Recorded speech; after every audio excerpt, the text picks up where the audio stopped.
سمعتوا هالصوت يا متابعيني الحلوين؟ ويلا وينكن يا متابعين اللي لسه ما تابعوني؟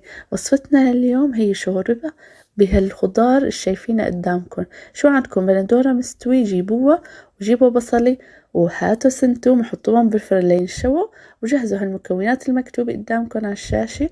وإذا ما عندكم فرامي جيبوا اليد المساعدة. حطينا البندورة والبصل والسن الثوم المشوي، وحطينا مرشة 7 بهارات ومعلقة فليفلة حمرا يابسة ومعلقة ملح. هلأ هون الملح إذا كمية صغيرة لا تكتروا ملح، لأني رح نحط مكعب ماجي. تماما. قلت قبل ما يخلص رمضان ننزلكم هالوصفة الحلوة. وحطينا هلأ هون معلقة دبس بندورة وخفقناهم هيك كلياتهم سوا. ومن هون بنشغل الغاز وبنجيب طنجرة وبننزلها.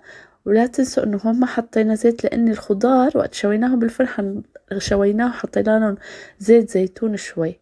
والهون اللحمة اختياري، اللحمة الناعمة انا كتير بحب معها هيك شوي رشة لحمة ناعمة، بس اذا بدكن اختياري وصح.